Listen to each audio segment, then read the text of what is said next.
Hello ladies and gentlemen, and welcome to something a little bit different. So recently I've been playing an awful lot of Fallen London on my phone, because it used to be a browser game but then they released the app and basically destroyed my life. But I noticed that they'd released a new game. Well, I say released, it's early access, as it says down here, active development.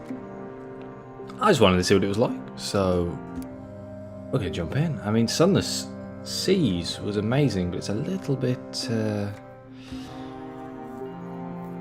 old now. If you die, you can continue with a new legacy. Come on, let's do that. Who were you? Today, London lies between the stars. Her new empire unfolds across the heavens.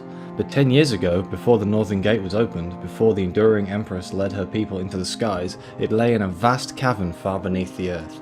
Deep, dark, marvellous. Who were you then? Ooh, was I a street urchin?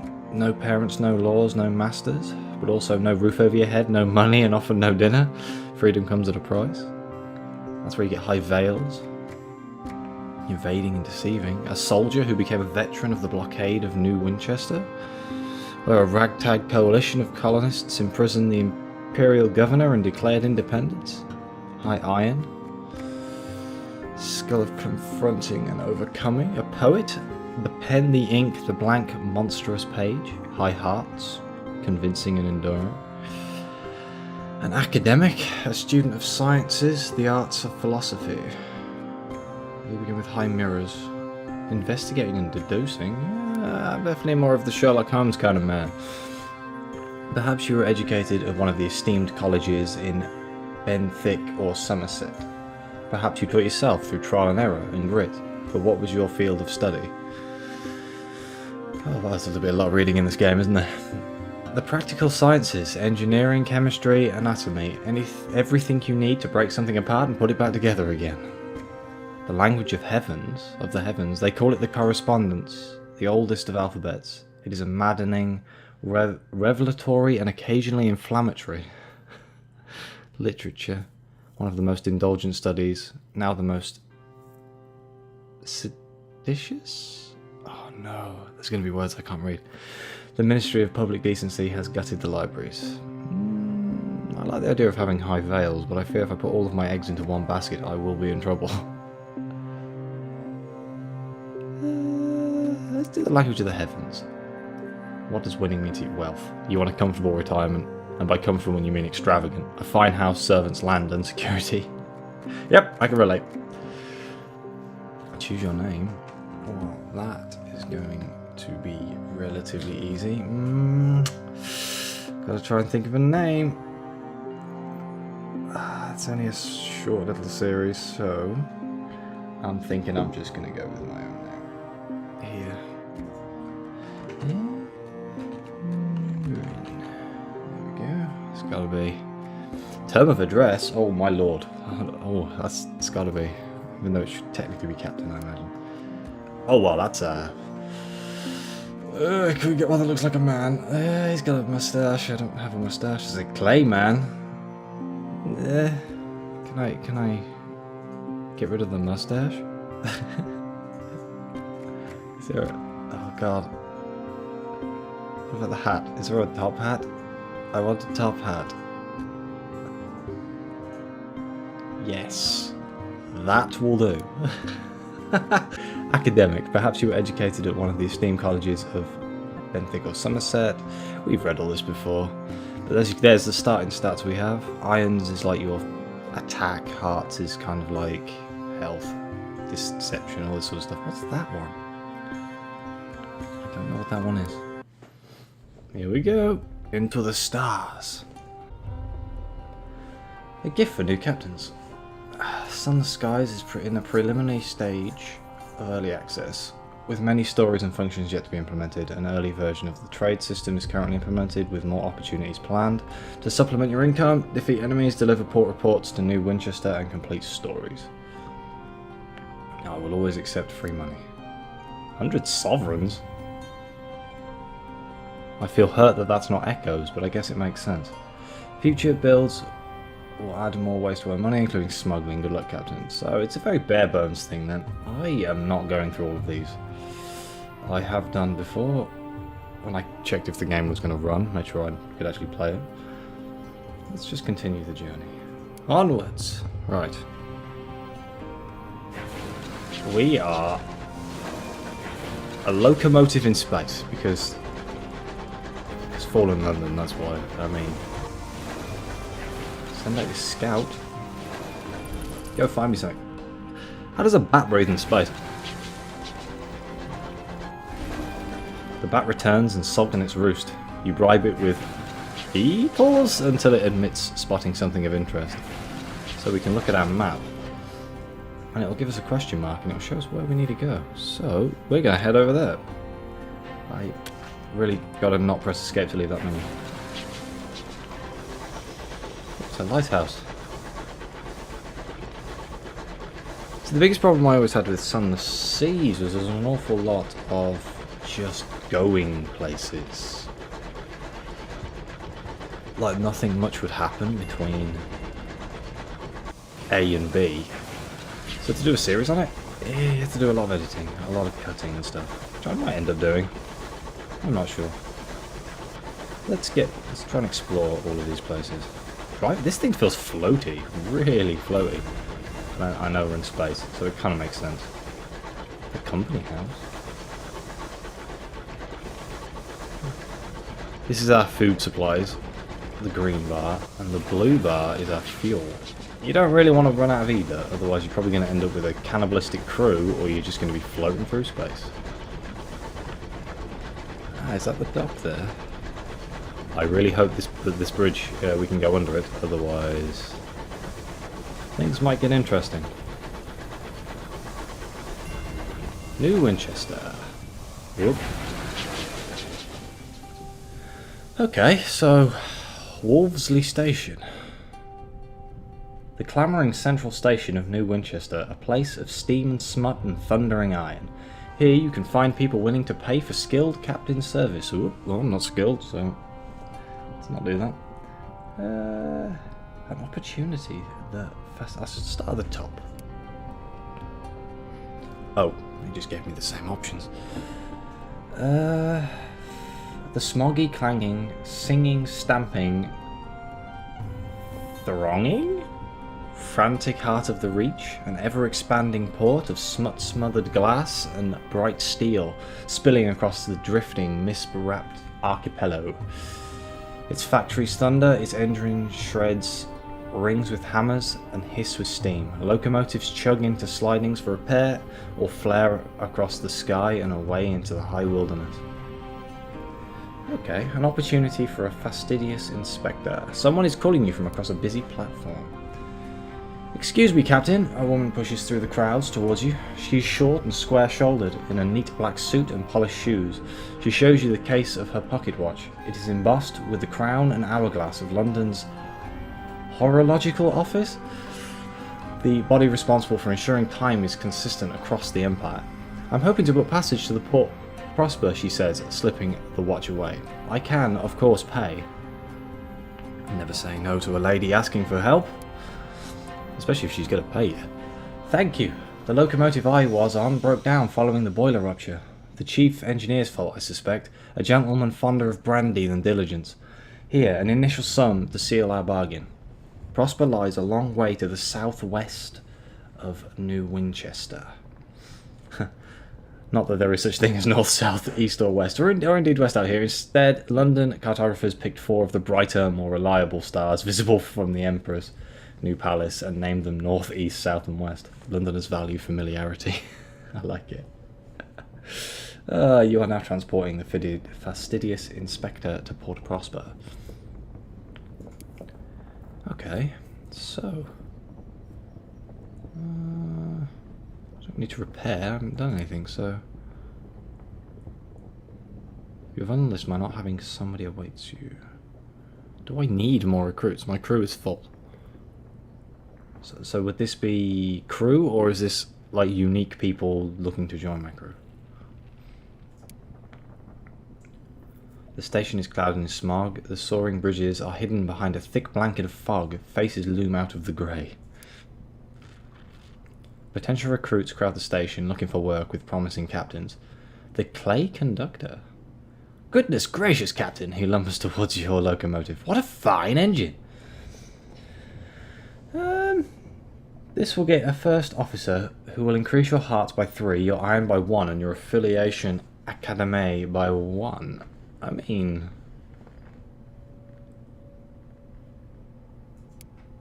he doesn't really look like a clay man. He shakes your hand firmly. It's like being grasped by an avalanche. I simply cannot thank you enough for the opportunity, Captain. You have recruited the clay conductor. What's this now? More time must pass before this is available, which is fair enough. Purchase of a grand house? Yes. I want a grand house. Retire. That's not going to happen, is it, somehow? Speak with the seasoned captains. A grizzled captain who lost her left hand to frostbite shares her wisdom. The skies are dangerous. News of distant ports is valuable. Collect port reports from the places you visit and deliver them to the Victory Hall or Company House. They'll reward you. And the more you deliver at once, the more they'll pay. Look for other opportunities as you go, says a solemn stoker. There are always settlers looking for new homes, passengers who want transport, or rich men in need of bloody work. Okay. Perhaps not. I mean, we have a place to go, but perhaps not. What have we got else? Victory Hall, the Assembly, a coalition of independent-minded settlers, colloquially called Tacaties, gather and argue here. Deliver port reports here to receive rewards and win their favour. Company House? The local headquarters of the Windward Company, London's proxy in the Reach. Deliver port reports here to receive win the company's favour. Okay, so I get to choose who I want to give port reports to.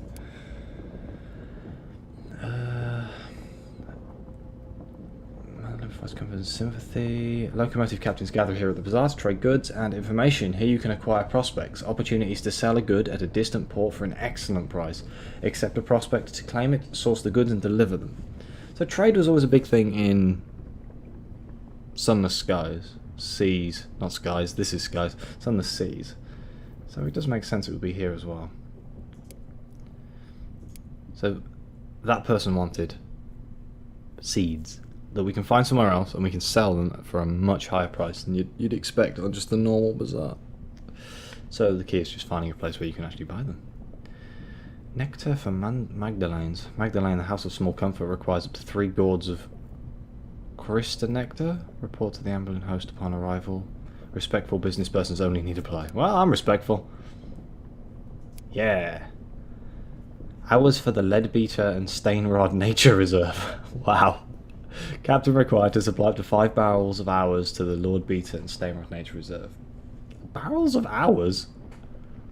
Oh, there's going to be some weird stuff I don't know about, isn't there? Don't you just love the lore of this game? Labour Exchange, don't need to worry about that. Courtyard in Jerusalem. Victoria's Market. We could buy more fuel and supplies. I don't think we have room. Okay, let's go, I suppose. How do we... That. Well, she said southwest. Did she say southwest? Long way to the southwest. So... Ooh. It's a big circle. South. West. So we're just going to keep going in this direction. I just pressed escape again. I've really got to stop doing that. Okay, so let's go. Oh, and there's our clay man. Now he looks like a clay man. So he doesn't get too hot. Clay man in space doesn't sound like a very good idea. I have a horrible feeling I'm going to run out of fuel and we're all going to die. But don't worry. It'll be fine. 2 storylets available. The sky, the high wilderness where stars burn, winds moan and mists drift in ragged folds. The suns make their homes here, and now so too do Londoners, building their new lives out here in the dark.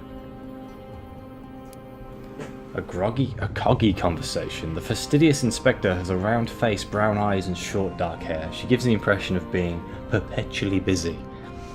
Begin with pleasantries. Your locomotive is being buffeted by boisterous stellar winds. Perhaps you could talk about the weather. Oh, how very British. Let's talk about the weather. An initial exchange. I suppose it is rather gusty, she says. My work requires extensive travel. I've grown accustomed to the high wilderness. Little tantrums. And your engine weathers them well. Some of the vessels I've been on couldn't even keep the winds on the outside. Inquire about her work. What are the duties of an agent of the horological office? She sniffs. It is of fundamental importance that 10 o'clock on the 2nd of June in one corner of the Empire occurs at the same time as 10 o'clock on the 2nd of June in the opposite corner. How is an empire to function if it can't agree what day it is? Unfortunately, the process is complicated by the fact that time is less reliable than it was. The hours trade has seen to that. I am interested in this hours trade. That's for news of London? The seat of empire lies in a far-off Albion, where a man-made sun burns in the sky. Another sun blazed there once, before her renewed majesty conquered it. Homesickness. London sits in her coat of smog. Courtiers squabble at the foot of the throne of hours, hoping to receive endowments of years. Meanwhile, hard-working civil servants labour to ensure everything runs as it should. Was there a touch of arcness there? All as normal. I miss her, though. There is no city like London in all of the skies, and Albion is very different to the Reach. Much more civilized. Ask about the Winchester War. The Reach is torn by discontent between London loyalists and more independent settlers. An unfortunate business. There are those who feel that London is a long way away and they do a better job of governing themselves. The frontier attracts independent spirits. We call them taketes for the hobnail boots that are so practical out here. London, unsurprisingly, disagrees. The Windward Company earnestly represents Her Majesty's interests in the region, sometimes very earnestly indeed. The taketes call London loyalists stovepipes, for our hats, I suppose. Top hat. She avoids looking at you. And you, Captain? Where do your sympathies lie? Ooh. It's got to be with London. You remember your heritage and the Queen who led you to the skies. Glad to hear it, she says. Bid her a good evening. We have work to do. Alright, let's keep going. So, that was interesting. There is an awful lot of reading in this game. So if you don't like reading, not the best. Are we going back? Let's say we're not going to find anything down here, are we? Where are we? Ooh, I didn't actually...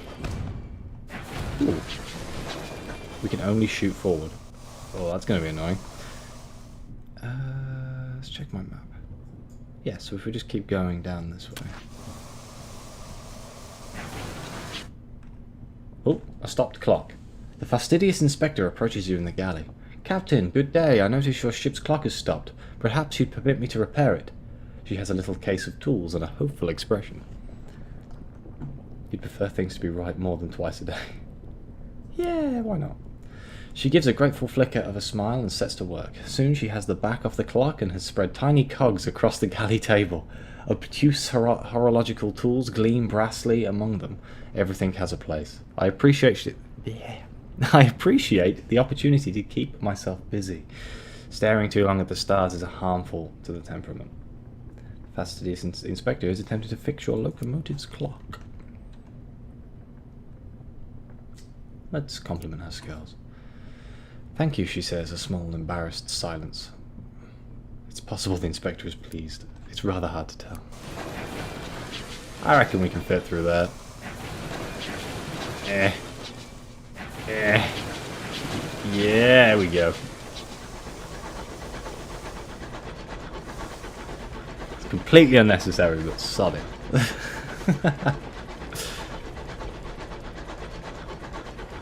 This thing needs a bit more of a boost.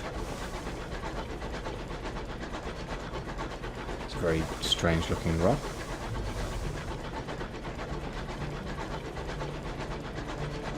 We are going, like, it doesn't look like we're going very fast because there's not much scenery going on, but this seems like it's not a very large area. Unless we can go on the outside of that circle.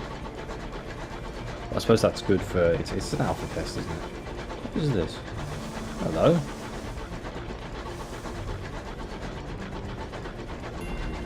Addison's Wick. Or Addison Wick. Send out the bat. The bat returns and sulks to its roost. It's found something. Hello. Luckily it's in the direction we were going. The music in this game is wonderful, I love it. I can imagine the chugging of the locomotive could get rather annoying. Just want to make sure I'm going the right way. Should be around here somewhere.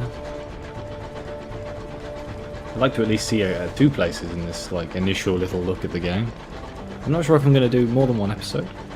All depends if anyone watches it, I suppose. Your bridge. Windows fog with recent steam trails. This place is well frequented. Where could this be? Oh, hello. You got a dock? I hope they sell food. Ooh.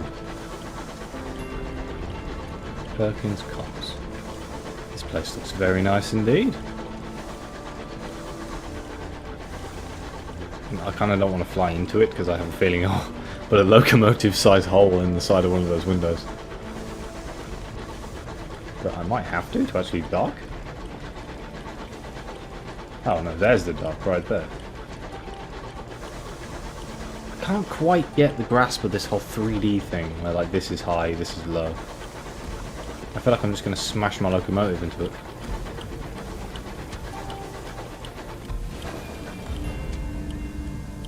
I can suddenly hear a very loud clock.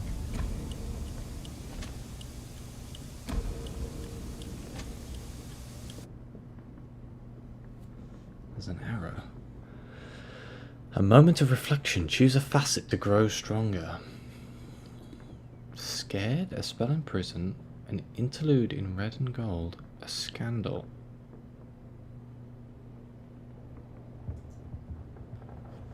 You lost your mind once. They put you in a splendid hotel managed by a cheery gentleman who would determine when you could leave. How colourful the other guests were, how red the curtains, how gold the fittings, how secure the locks. Eventually you were allowed to leave, but was your recovery genuine? Nah, I just learned a lie.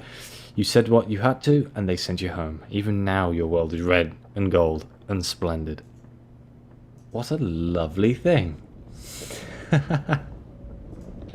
I'm as bad as a hatter. There's the clock again. Oh wait, I'm actually here. Okay, so this is Magdalene's. Hence the big Magdalene's there. I thought this was in Winchester. The House of Small Comfort. Magdalene's is the closest thing many Skyfarers have to a home. It offers service to alleviate the strain of spending a life spent too close to the stars. Magdalene's is one of the few places that will allow you to improve your condition should it worsen. I hope not. The glass spires of Magdalene's pierce the clouds like swords. The stained glass clock tower presides over the cluster of buildings as a mother superior would over her wayward charges. Shadowed figures can be seen moving through the gleaming corridors, their identities obscured by hued glass. Crowds of Skyfarers, ministry officials and merchants mill about the forecourt in varying degrees of distress. All watch the clock, waited for their appointed hour. That would explain the clock noise. There's a giant clock. So, well, first thing we're going to do is write a port report. Magdalene's is a popular destination. Someone will no doubt be interested to know how things are here and who has been seen here. Magdalene's is abuzz with activity. Barely has the clock chimed than a clamour goes up to the front desk. Guests rushing to and from appointments. Lord Blank was seen in conversation with the amiable host. The east wing was closed for general access all day, a certain distinguished admiral was seen with his second in command entering one of the chambers of regret. Several guests succumbed to an excess of sentimentality and were forcibly removed. So this is... what is... I don't quite understand what this place is. It seems like some sort of place of ill repute. I don't really suffer with loneliness, depression, folly, regret, or love. But I would like an opportunity. An attendant escorts you through the dazzling violet corridors. The host's red door is always open. The attendant leaves you just as the clock begins to chime. Ooh. It's a nice artwork, rather. The amendable host is reclining on a couch of crushed velvet, a goblet of sparkling wine in his long fingers. Somewhere in the tower above him, the great clock ticks away. His atrium is always open to guests. He regularly indulges all manner of complaints, friendly criticism, and suggestions. Today he has a headache. What if it's got anything to do with that wine? Listen to his request. His voice is soft and sibilant, like butter melting in candlelight. It seems that there is a guest who has become rather too attached to a particular attendant. Always he requests that the same attendant appears in the same guise. The amiable host lips curl in distaste. He reiterates the aim of Magdalene's, a place of healing, a place of sanctuary, a place of respite. It was never intended to feed a broken heart. That is an unhealthy state in which to linger. This guest brings sickness. I would have him purged. I have a dossier on our guests if you're interested in helping. Well, why not? Continue. Yes, we've read that bit. Take the lachrymose guest's dossier.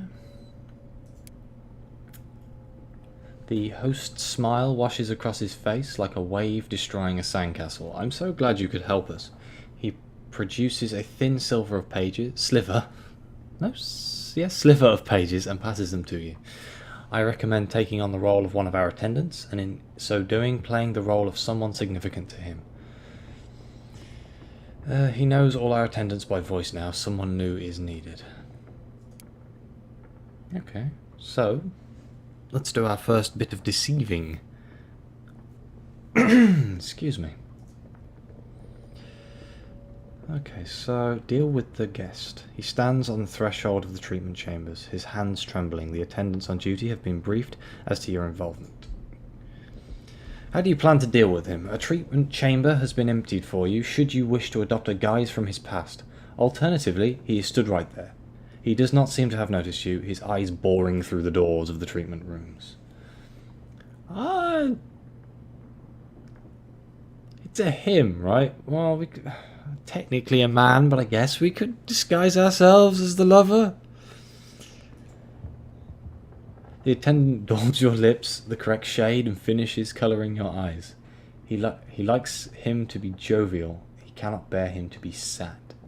Oh, that's okay. He swings that way. This proves correct when the lachrymose guest appears. You weep, you lie, you wheedle, and you are unhappy here doing this. By the end, you are both in tears. Neither of you will be returning again here as you are. Well, that seemed to go well. Let's return to the host. An attendant escorts you through the dazzling chambers. Yes, yes, yes. Let him know his guest is gone. For better or worse, he will not be returning to Magdalene. Ooh, money. Smart. Of course, my staff will be pleased. It is a risk of our trade when our clients can no longer separate identity and illusion.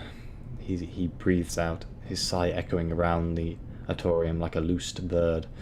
It is a trap any of us could fall into. Here, take this. He fishes around beneath the couch for one of his goblets. It'll fetch a pretty price. Take it with my thanks. Do visit us again. Cool. Think he's got anything else for us to do? An attendant escorts you through the dazzling corridors. Yes, yes, yes. He has something else for us to do. He seems melancholy today, his hand light on his cup, his eyes shadowed with grief. I admired your discretion earlier. I've also taken the liberty of checking into your past, Captain. He smiles. All good. You have seen the dangers of our work upon those who purchase our services, yet we can suffer a similar blurring of the self. He draws your attention to several paintings on the walls. My regulars have at various points in time requested that I be a prospector captain on Lustrum, heir to a fine house in the Port Prosper, and a titan of industry on New Winchester. I have vivid memories of all three, and yet all cannot be true, surely. He presses a locket into your hand. This bears my graven image. See if anyone remembers me, the true me. So I need to go 3 places. So are these like shapeshiftery people or something? Do they like pretend to be other people? It's probably shapeshifter is probably not the right word, but you never know in Fallen London. Okay. So what do they sell in their bazaar? Locomotive captains gather the bazaar, blah blah blah. Bargains available. Captain of battered mining, a snimming place selling souls. Souls? A jumble of undistinguished souls. Oh, that just seems so bad, doesn't it? So a Spirifer is an unlicensed dealer in souls, but they also use that word to discuss people of just ill dispute. People who do a lot of nasty things, thieves, villains.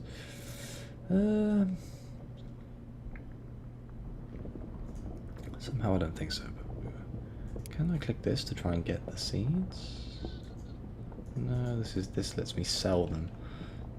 I do remember reading something about needing hours mined from the sky, so barrel of unseasoned hours, is that the same thing? The captain of a battered mining locomotive is selling unrefined hours quarried from drifted sky rocks. Each is a walnut-sized geode within which an hour grows like salt crystals.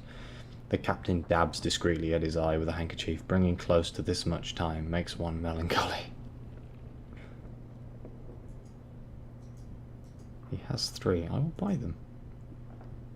Because it's a bargain, so I don't suppose you sell them. No, they don't sell. It's kind of weird how this place sells souls, though. Maybe I put too much value on souls, eh? Well, this video seems to be going on long enough, so I will end it here. I will continue this. I'm enjoying myself, so I may do another episode after this. Thank you for watching. Like, subscribe, let me know if I'm missing anything obvious, what to do, any hints or tips. Much appreciated. I will see you next time.